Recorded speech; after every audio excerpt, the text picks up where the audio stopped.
Enshrouded has seen a steady rise in its player base since launch, and now with hundreds of thousands of players exploring Embervale every day, it begs the question, what do players want to see next?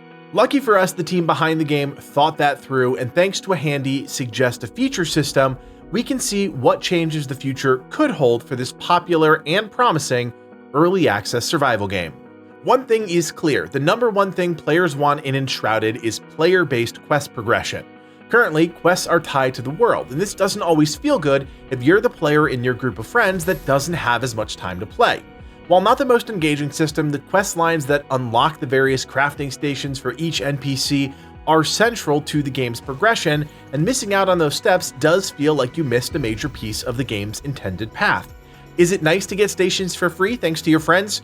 Sure, but the fact that only one instance of an NPC can be summoned across the whole world does restrict groups of friends who might want to build multiple bases. As the number one requested feature, again voted on by the community, it's obviously something that's on the team's radar. So much so, this is the only feature marked as planned, which means they're actively working on a solution. They even gave us a small glimpse into what this could look like moving forward. In a recent Steam blog post, the team shared that they are now exploring ways to implement the following options for player-based quest progression. They want to offer an option to be able to personally complete every quest. They want to improve the quest log to better communicate the state of each quest in terms of servers versus personal progression. And they did point out that they've already reduced the respawn timers to 30 minutes, so it is possible to defeat a boss again or to destroy a shroud root within a group setting. Clearly, there is more to come. Alright, moving on to hopes and dreams territory, the next 9 features are the most voted on new features and systems, but have not been marked as planned by the developers, which means they could or could not happen in the future. We just don't know. Coming in as the second most requested feature, weather is clearly something the community wants. I think it speaks to the potential we all see in the world of Enshrouded. I can't be the only one that has been blown away by the size of the map. I was genuinely surprised at how big and rich the world felt, even in its early access state. Weather, like another feature we'll talk about that made the list, is something that layers on top of the details the team has already woven into Embervale. From an adventure player's point of view, weather further creates a sense of immersion and amplifies the act of exploring various parts of the world. From a builder's perspective, there is a level of vibes that you just can't quantify, building a cozy hole and then sitting inside and listening to the rain outside. Needless to say, the world is ripe for a weather feature, and clearly, the community agrees. A more gameplay-centric request, life skill progression clocks in as the third most requested feature on the list. In this context, life skills refers to everything gathering and crafting related. For example, as you chop down trees, you would gain skills in woodcutting. As you chop more trees down and progress that skill further, your proficiency gets higher, and that would in turn unlock different things. What those things are really doesn't matter at this point, but it's the act of essentially doing tasks to get better at tasks that clearly is appealing to a wider base of players. I do think this has a lot of promise in a game like Enshrouded. For starters, there's a wide variety of things to do, from fighting and mining to chopping and planting, and the longer into early access we get, the more things there will be to do. By creating a life skill system, you're essentially creating a structure for players to do what they like and be rewarded for their efforts. Min-max players will grind until every skill is maxed out, but more casual players will do what they enjoy and see benefits for those efforts. I could see this being a lot of fun, especially if the team gets creative with the proficiency rewards. There's a lot they could do from a gameplay perspective, like making a process more efficient the more skilled you are. But there's also a ton they could do to reward players for less impactful, more collectible type things. For example, maxing out your woodcutting skill could unlock a golden axe skin. It's things like that I can imagine being a driver of a lot of casual fun. In my mind, it's one of the more flexible systems, one I hope the devs seriously consider because there are a lot of different directions I could see it going. The next requested feature seems so obvious in retrospect, but before I give it away, let me ask you this question. What's one major environmental feature Enshrouded is missing? Think about it for a second. It's water. The number 4 requested feature is something every survival game has, and now that I've had the chance to think about it, it's so obviously missing from this game. From both a gameplay and aesthetic perspective, water is something that would not only bring so much life to the game, but also open up so many possibilities for future content and systems. Something like a water-powered irrigation system to make crops grow faster, or even a windmill to eventually create power for your base. The possibilities are endless. Plus, we can't forget the real reason water belongs in Enshrouded: the vibes.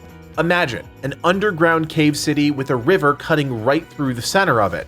In that regard, it's another massive tool in a builder's kit and opens up a world of possibilities. To me, this is a no-brainer, but I have to imagine the game's holistic engine and the voxel nature of the world design really pose some serious technical challenges, which is why it's not something already implemented.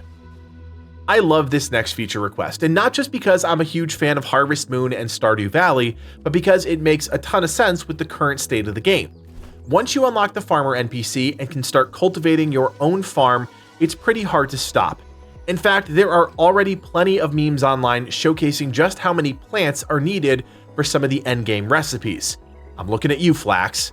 Well, how about taking that a step further with livestock and farm animals? With neutral creatures already integrated into each zone, it wouldn't take much for the team to give players a way to capture and contain those beasts back at base. It's even a good tie-in with progression, which on multiple occasions requires copious amounts of leather, fur, and bones, two byproducts of neutral animals. Not only that, but having a steady supply of meat means keeping that fantastic constitution buff for hours on end without worrying about running out. I don't know, this one just makes a lot of sense to me and gives the team freedom to expand into something like mounts later on if they so choose. And if they really wanted to lock in the casual players, all they'd have to do is give them the ability to change the captured animals' names and figure out a breeding system, because everyone would lose their mind over baby animals running around their base. This next feature request doesn't surprise me. In fact, it's something I've talked about with Livid during our long play sessions with the game. Optional PvE base raids. There is something cozy and comforting about returning to your base in Enshrouded. I absolutely don't deny that. But on the flip side, it's almost too peaceful when you return home. As an option, I think more hardcore survival players would be interested in some sort of PvE base raid mechanic. The fact that the world is being consumed by the Shroud even gives the team the perfect excuse to set up random scenarios that have tons of built-in flexibility. That, plus the various factions in the game, already offer variety that's most definitely going to expand as early access continues to roll on. Just think about it for a second. A wave of mist covers over your base, obscuring visibility, and then all of a sudden a wave of Shroud enemies attack. You and your team, if playing in co-op, have to defend your base, and if you're successful, you receive some sort of loot stash filled with valuable resources. I don't even think destruction has to be the end goal for the bad guys. The team could easily create a system where the raider's goal is to capture one of your NPCs. If they're successful in doing that, you have to go rescue them from a random encampment somewhere around the map. It's a low catastrophe way to still make sure there are real stakes for failing to defend your home. I think this would also give the team the opportunity to give builders more flexibility as well, with just how they create and defend their bases. It might even mean the addition of defensive elements like towers and mountable emplacements, or it could simply just force players to think differently about how they lay out the base. I do want to stress the sticking point here, that this would be an optional feature, because simply put, not everyone is going to want to deal with this, but I do think it opens up a ton of interesting possibilities. I don't think I need to go deeper on this next one. Clocking in as the number 7 most requested feature, people just want to be able to use workstations and supply them from their base storage. If there's one thing I think we all hate, it's survival games that aren't optimized for efficiency, or at least ones that don't eventually let you upgrade to that efficiency level. Magic chess I totally get, but for players to have to manually input all materials into a workstation rather than simply pull them while interacting with the workstation itself does seem like a bit of an oversight. Don't get me wrong, we're all used to this from other games, but there's definitely an opportunity for improvement. Even something small, like making workstations pull from chests within a certain radius, would be a step in the right direction. The fact that the first true combat feature request comes in at number 8 really puts into perspective how invested players are in the survival and base building aspects of Enshrouded. Even still, combat is a huge aspect of the game, and coming in as the top combat request is the ability to dual wield. Look, I don't think it's a secret that Enshrouded's combat is simplistic, so the more options that eventually come to the game, the more diverse that offering is. But I think the real reason why dual wielding is a top request is because the game gives you lots of options to be a sneaky rogue, but not the weapons to make that a reality. There are full armor sets dedicated to backstabs and crits, and skills that reduce the sound you make when walking around, but you can't equip 2 swords. Big swing and a miss. This is another no-brainer in my mind, mainly because there's so much that's already supporting the playstyle. Yes, it would require another set of combat animations, but it's not like the animations were that robust to begin with. Not only that, but once you do implement a new weapon type, the team now has a ton of freedom to create an entire new lineup of weapons for players to check out. The 9th feature actually surprised me a bit. A good chunk of players want difficulty options. Thinking through that a bit, I think the sandbox nature of the game does lend itself to difficulty control, but more in the way of sliders and modifiers. Being able to increase or decrease enemy density or even resources scattered around the world would be something I could see playing very well within Enshrouded structure. You give players enough finite control and they'll do some cool things with their games. And when you consider something like base raids that we talked about before, it's pretty clear how difficulty would interplay with other systems we're talking about in this video. What I don't think Enshrouded would benefit from is the standard tiered difficulty system.